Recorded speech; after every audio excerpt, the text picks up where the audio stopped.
SSC 26 শিক্ষার্থীরা বর্তমানে তোমাদের টেস্ট পরীক্ষা দরজায় করা নাড়ছে। অনেকের অলরেডি দরজা খুলে টেস্ট পরীক্ষা শুরু হয়ে গেছে। টেস্ট পরীক্ষা নিয়ে গুরুত্বপূর্ণ কিছু নির্দেশনা তোমাদেরকে আমরা বলে দিচ্ছি, যেগুলো বোর্ড বলেছে বিভিন্ন সময়, অথবা কলেজগুলো তোমাদেরকে জানিয়েছে, অথবা তোমরা অনেকে জানো অথবা অনেকে জানো না। সম্পূর্ণ ভিডিও মনোযোগ দিয়ে শুনে একটু টেস্ট পরীক্ষা নিয়ে সিরিয়াস হয়েও। আমার এই ভিডিওর মূল উদ্দেশ্য হচ্ছে তোমাদের টেস্ট পরীক্ষাকে সিরিয়াস একটু সম্পর্কে জানানো, যে কতটা সিরিয়াস একটা এক্সাম হচ্ছে, তার সাথে এটা রেজাল্টটা কতটা গুরুত্বপূর্ণ ভূমিকা রাখবে তোমার জন্য। যদি তোমরা এইসব জায়গায় রেজাল্ট খারাপ করো তাহলে কি হতে পারে, রেজাল্ট ভালো করলেও কী হতে পারে, সব কিছু থাকছে এই ভিডিওতে। আর তার সাথে তোমাদের বোর্ড পরীক্ষা নিয়েও কিছু গুরুত্বপূর্ণ ইনফরমেশন এই ভিডিওতে আমরা রাখছি।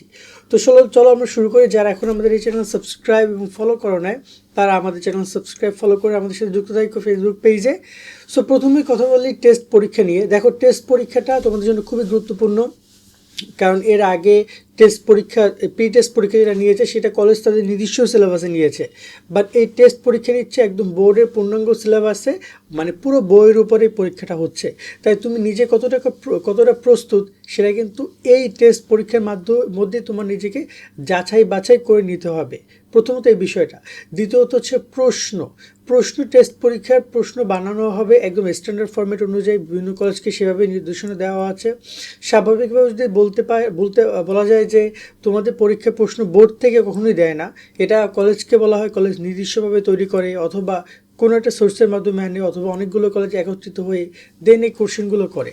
সো টেস্ট পরীক্ষার প্রশ্নগুলো একে অপরের সাথে মানে শেয়ার করার চেষ্টা করবা, যাতে করে, এবং চেষ্টা করবে যে প্রশ্নগুলো তোমাদের সংগ্রহে রাখার জন্য।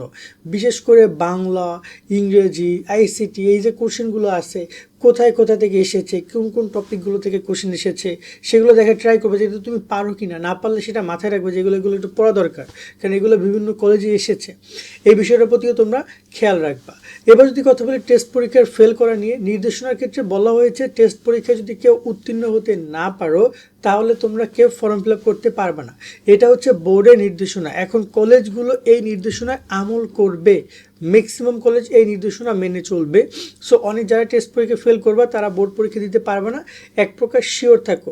তারপরও এখানে কথা আছে যে তুমি যদি অসুস্থ থাকো বা কোনোভাবে কলেজকে কনভিন্স করতে পারো, তারা পরীক্ষা দেওয়ার জন্য অ্যালাউ করতে পারে তোমাকে। এসএসসি 26 শিক্ষার্থী নাইট 24 পাবলিকেশনের বাংলা এ প্লাস, ইংরেজি এ প্লাস এবং আইসিটি ম্যাজিক, এই তিনটে বই তোমাকে পরীক্ষায় ভালো রেজাল্ট এনে দিবে। প্রত্যেকটা বই রকমারির বেস্ট সেলার। বোর্ড পরীক্ষা এখান থেকে হুবহু প্রশ্ন কমন আসে। এছাড়া প্রতিটি বইয়ে কিউআর কোড পাচ্ছ, যা স্ক্যান করলে এই বইয়ের ভিডিও ক্লাসগুলো তোমরা পেয়ে যাবে। বাংলা বইয়ে বাংলা প্রথম পত্র, দ্বিতীয় পত্র, ব্যাকরণ সহ সবকিছু সুন্দরভাবে ব্যাখ্যা এবং পর্যাপ্ত সৃজনশীল এমসিকিউ প্রশ্ন রয়েছে। তো সিন, রাইটিং, গ্রামার সবকিছুর অনুবাদ এবং সুন্দরভাবে লেখার নিয়ম কৌশল সবকিছু রয়েছে। আইসিটি ম্যাজিকে টপিক ভিত্তিক প্রশ্ন, পর্যাপ্ত সৃজনশীল এমসিকিউ রয়েছে। আজকেই তোমরা বইগুলো অর্ডার করতে নাইট 24 পাবলিকেশন অথবা স্ক্রিনে দেওয়া নাম্বার অথবা রকমারির ওয়েবসাইটে যোগাযোগ করো। আবার দেখা যায় যে অনেক জায়গায় টাকা দিয়েও অ্যালাউ করা যায়, মানে একটা অন্যরকম হিসাব নিকাশ আছে, বাট আলটিমেটলি পরীক্ষা ফেল করলে একটা ঝামেলার মধ্যে তুমি পড়তে যাচ্ছ। তাই অন্তপক্ষে খুব ভালো রেজাল্ট করবে কিনা সেটা তোমার ব্যাপার, বাট তোমাকে অবশ্যই পাস করা উচিত। আরেকটা বিষয় হচ্ছে যে টেস্ট পরীক্ষায় যদি তোমরা দেখা যায় ভালো ফলাফল করো তাহলে কি, টেস্ট পরীক্ষায় ভালো ফলাফল করলে খুব বেশি রিওয়ার্ডের কোনো সিস্টেম নাই।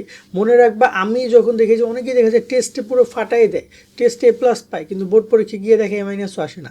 সো এখানে জরুরি না যে তোমাকে অনেক ভালো রেজাল্ট করতে হবে, জরুরি হচ্ছে তুমি আসলে কতটুকু প্রস্তুত তোমার প্রিপারেশন নিয়ে, তোমার হচ্ছে যে এই যে এক্সামের যে পুরো সিলেবাস কতটুকু শেষ করেছো, যেগুলো শেষ করেছো সেগুলো আসলে তুমি কতটুকু পরীক্ষার সময় এফোর্ট দিয়ে লিখতে পারছো বা মনে করতে পারছো, এগুলো ইম্পর্টেন্ট। যে তুমি তোমার নিজেকে যাচাই বাছাই করে নেওয়াটা, যদি সেটাতে তুমি সাকসেস হও যে না আমি ভাই নিজেকে যাচাই বাছাই করে নিয়েছি, আমার এই জায়গায় ল্যাকিংস আছে, আমি এক্সাম দিতে গিয়ে বুঝেছি, দেন সেগুলোর প্রতি টেস্টের পর থেকে তোমাকে কাজ করতে হবে।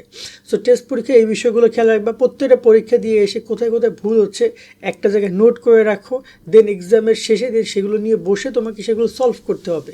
কোন প্রশ্নগুলো তুমি পারো নাই, অন্যান্য কোশ্চেনগুলো যখন দেখবে তখন এই বিষয়গুলো বুঝতে পারবা। সেই বিষয়গুলোর প্রতি খেয়াল রাখবা। আর একটা গুরুত্বপূর্ণ বিষয় তোমাদের সাথে শেয়ার করি, তোমাদের পরীক্ষার প্রশ্নপত্র কিন্তু যথেষ্ট পরিমাণ টাফ হতে পারে। টাফ কেন বলছি তোমরা নিশ্চয়ই জানো, যে বিগত সরকার তারা বলেছে, মানে বর্তমান সরকারের আমলেই তোমাদের পরীক্ষার অনেক আনুষঙ্গিক কার্যক্রম মানে শেষ হয়ে যাবে, সেই জায়গা থেকে যতটুকু আমরা শুনেছি যে প্রশ্ন ততটুকু স্ট্যান্ডার্ড মান থাকে, গত কয়েক বছর থেকে এবছর প্রশ্ন সেরকম হইতে পারে।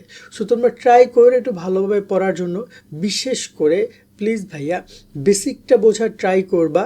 ডাইরেক্ট কেউ সৃজনশীল ওই যে তোমার ইসের মতো করবা না, একটা অধ্যায় ধরলেই অধ্যায় পুরোটা পড়ার ট্রাই করো, রিডিং পড়ার ট্রাই করো, বেসিক বোঝার ট্রাই করো, দেন সলভ করো কোশ্চেন, দেন তুমি এক্সাম দিতে যাও। অনেকে দেখা যায় শুধু কোশ্চেন সলভ করে মুখস্থ করে দেন পরীক্ষা দিতে যায়, তারাই ধরা খায় বেশি। এই বিষয়গুলোর প্রতি খেয়াল রেখে ইনশাল্লাহ পড়াশোনা করো। আজকের মতো আমরা এখানে বিদায় নিচ্ছি, সকল অনেক ভালো থাকবা, আল্লাহ হাফেজ।